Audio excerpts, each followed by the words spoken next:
Alright guys, sa mapagpalang araw sa inyong lahat. Meron tayong isang reaction video. Paano kumuha ng guaranteed letter para mabawas gastos sa ospital? Pwedeng mabawasan o malibre ang lahat ng gastos sa pamagitan ng guaranteed letter o GL. Alamin na ang paraan kung paano makakuha ng GL na pwede na sa publiko at pribadong ospital. At panoorin po natin. At para makatulong sa ating mamamayan.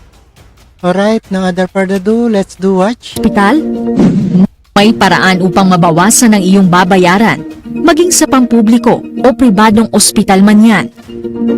Ito ay sa pamamagitan ng Guarantee Letter.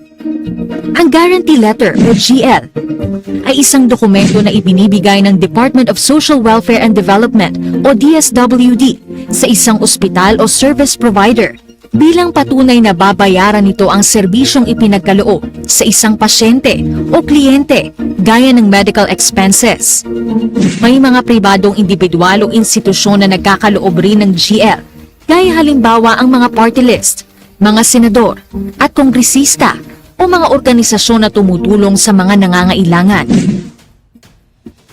Ano-ano ang mga dapat gawin upang makakuha ng GL? Kunin ang mga sumusunod.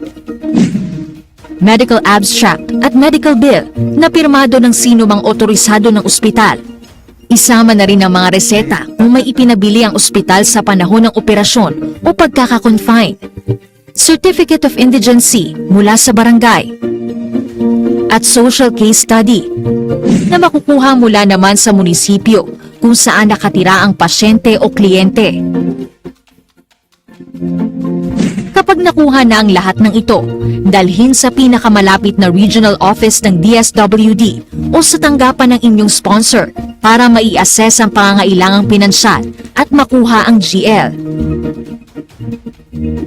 Dalhin ang GL sa billing section ng ospital upang maibawas sa kabuuang gastusin. Dalhin ang billing record sa cashier at bayaran. Ayan, laking gastos at laki rin ng menos natin pag may GL kayo. Kung mayroon mang natitirang halaga para makakuha ng clearance at makalabas ang pasyente. Ang guarantee letter ba ay aplikable lang sa pampublikong ospital? Hindi. Ang mga GL mula sa pribadong grupo o individual ay maaaring tanggapin sa mga pampublikong ospital.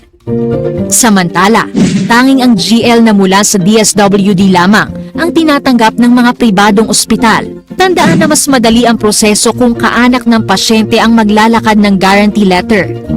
Muling paalala po, ang halaga na mailalagay sa GL ay depende sa assessment ng DSWD sa kakayahang pinansyal ng pasyente at pamilya nito. Hindi nito ginagarantiya na masasagot ng buo ang lahat ng gastos sa ospital. Subalit malaking tulong ito, lalo na kung malaki ang halaga na iyong babayaran. Tandaan nyo, GL ha. Alright, napanood po natin at napakinggan dito sa ating reaction video. At maraming salamat sa inyong lahat. At maging healthy po tayo. At maraming salamat guys and peace out sa inyong lahat.